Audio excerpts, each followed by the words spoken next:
Kini cream Yoruba. So eléyìí mo máa lẹ̀ mọ́ ọrùn mi. They ma fi explain nǹkan tí mo ṣe. That's English background. Yóò pẹ́ rárá, kò ní wàhálà rárá.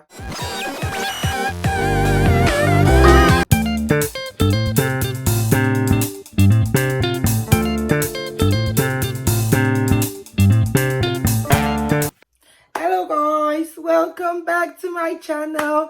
Happy New Year. This is my first video of the year. I am really excited. Thank you so much for clicking to watch this video.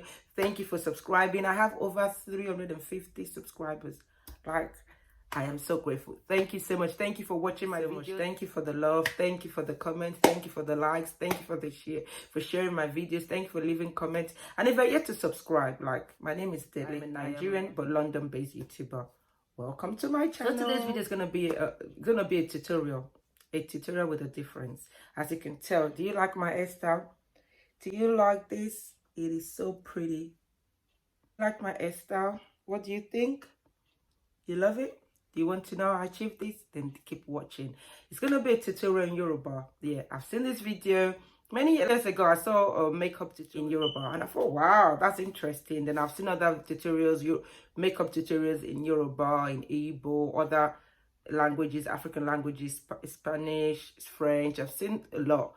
But then I wasn't on YouTube, and I've seen some lately, to be sincere, and I thought, okay, why don't give it a try? Words that I used to pronounce it in English, even though you're speaking Yoruba. I am born Nigerian. I was born in Nigeria. I lived in Nigeria for a few years before moving to London. So I am not a Londoner. I am not British. I am Yoruba. Ilu Yoruba lo bi mi si. Ilu Eko lo bi mi si. So I'm Yoruba. But there's some words I found very challenging to be able to pronounce in Yoruba. Like, guys, this video was challenging. It was funny. I was laughing at myself. My mom would literally laugh ahead of watching this video. Like, because she always says, Dele, you can't speak Yoruba. She says that to me a lot. And I'm like, Momo Yoruba ni mi, Momo Yoruba. So to watch me achieve this look, keep watching. Okay?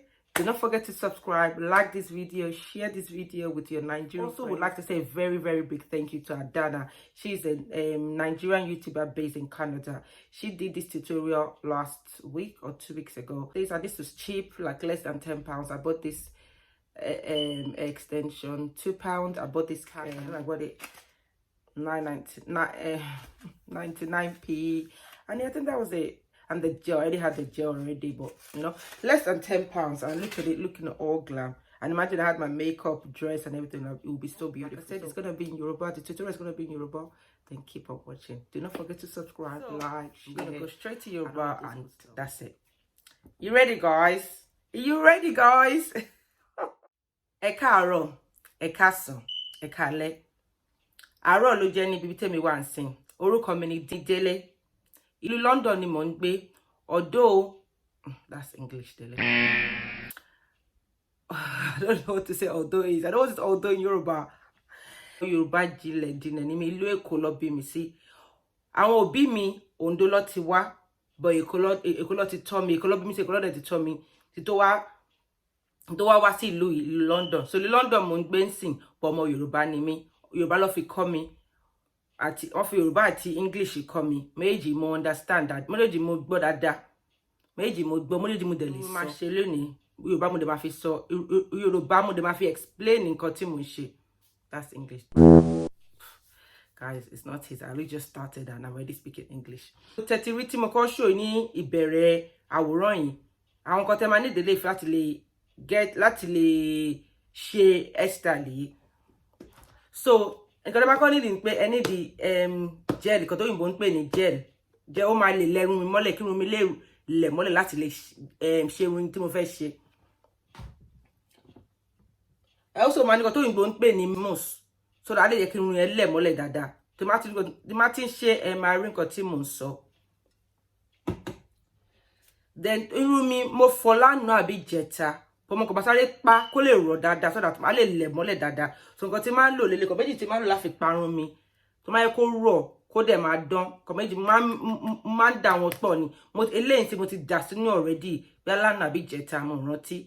So máa fi lè máa fi parun, máa fi lè rọ̀. Tí tó lè lẹ̀ nǹkan jelly, tí tó lè lẹ̀ jelly yẹn sí irun mi. Mo dẹ̀ máa need omi. tó máa kí irun yẹn láti tó máa make it easy tó máa make it láti lè lẹ̀ mọ́lẹ̀ dáadáa. So omi ó wà very needed. That's English.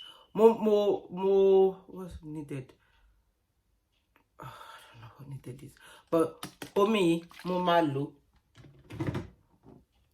Then mo ti máa lò lè láti tí máa fi di alẹ́ kó lè lẹ̀ dáadáa, kó sínú ó lè láti lẹ̀ kó lè dúró dáadáa, kó lè fine dáadáa. So mo máa need eléyìí náà. Mo ti máa lò lélẹ̀. Irun mo máa ń lò gan. Tàwọn tó máa ń wò mí dáadáa mo máa ń lo irun. Mo like irun gan. Ó ti pẹ́ tí mo ti ń lo irun. Kí ni cream Yoruba? I don't know. So eléyìí mo máa lẹ̀ mọ́ irun mi. So eléyìí gan má kọ́ fi parun mi lélẹ̀. So that kó lè yẹ kó rọ̀, kó dán. Tí tó lẹ̀ gel yẹn mọ́. Para yìí ó dá gan fún irun mi. Àti mo ti ń lò báyìí. Mo fẹ́ràn gidigidi gan ni. Mo ṣe máa sọ̀rọ̀ nípa ẹ̀ ní ọjọ́ iwájú ní àwòrán mi. So that màá lè yẹ kẹ́ mọ̀ nípa ẹ̀. But lénìí mo ní sọ̀rọ̀ nípa ẹ̀ torí nǹkan tí mo fẹ́ ṣe lénìí kan lélẹ̀. Irun mo fẹ́ ṣe. Mo ò fẹ́ sọ̀rọ̀ nípa ìpara yìí. Náà ìpara, ìparun.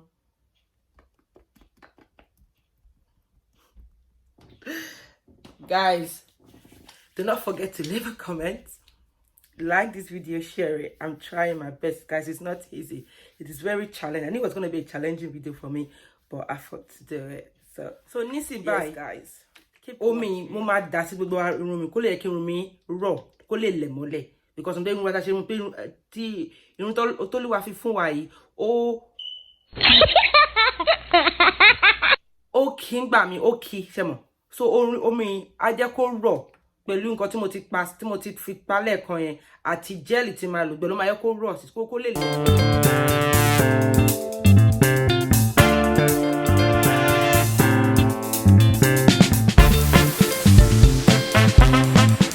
Tó ti ń rọ̀ dáadáa, ó ti ń rọ̀. Tí máa lẹ̀ gel yẹn sí, tí máa ti lẹ̀ sí ẹ máa rí pé ó máa rí yàtọ̀, á lè lẹ̀ mọ́lẹ̀ dáadáa.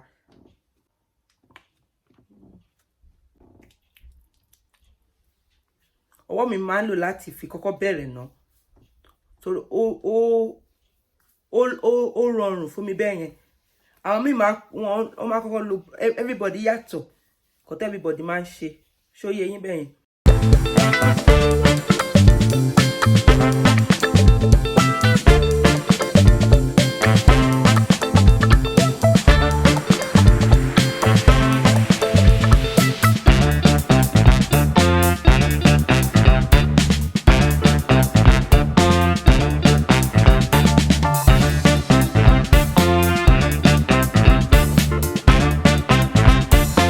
Lẹ́sìn ṣẹ̀rí tó ti lẹ̀ dáadáa.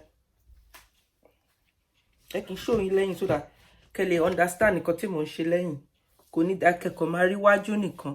Ó máa dákẹ́kẹ́ rí ẹ̀yìn náà.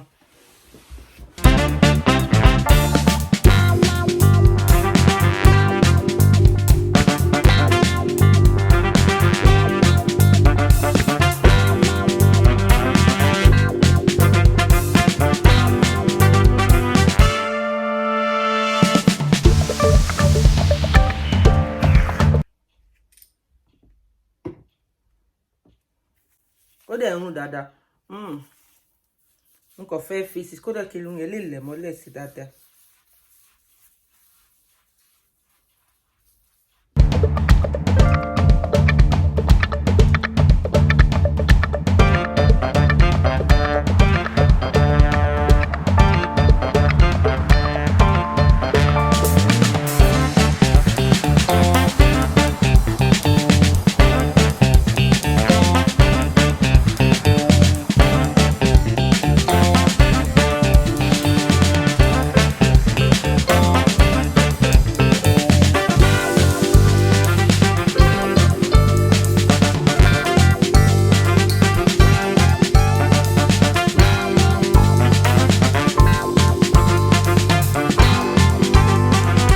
Fi màá wá fi sórí mi kó lè jẹ́ kí irun yẹn kó lè jẹ́ kí irun yẹn kó lẹ̀ mọ́lẹ̀ dáadáa. Ìdí tí mo fi ń lo eléyìí sórí mi pé kó lè jẹ́ kí irun yẹn tún lẹ̀ mọ́lẹ̀ dáadáa. So irun tí màá lò lélẹ́yìí nsìn mo ti dì í. mo dẹ̀ ti gé àwọn irun tó wà lẹ́gbẹ̀ẹ́ kúrò. So a máa bẹ̀rẹ̀. Màá kọ́ yọ ilé kúrò lórí mi náà. Màá kọ́ yọ scarf yìí kúrò lórí mi náà.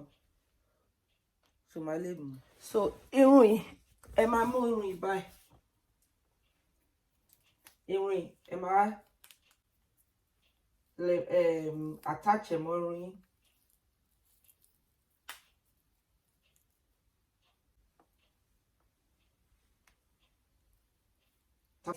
A máa wá bó irun wa báyìí. A máa fi irun eléyìí láti fi bó irun wa. Eléyìí láti fi bó irun wa.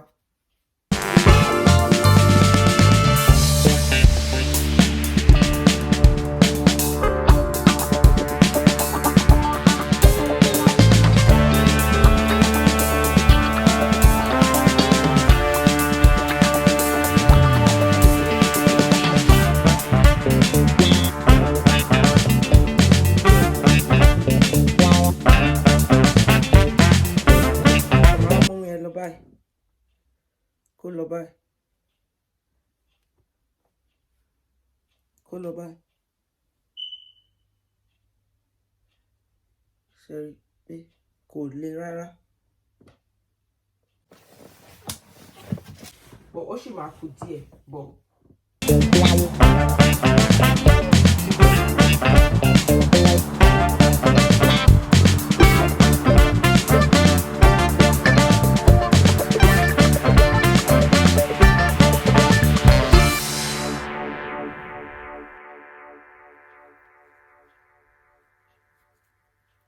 Mo ṣe jọmọge. Ṣé rí pé kò pẹ́ rárá.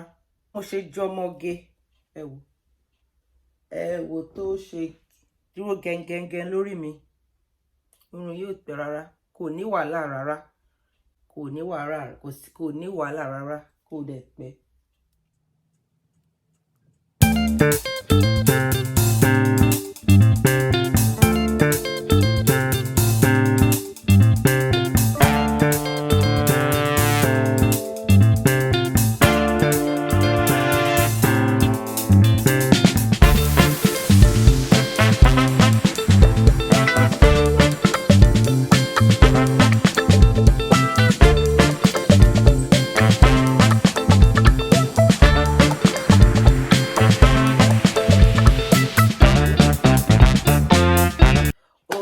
Tán, kò sí wàhálà.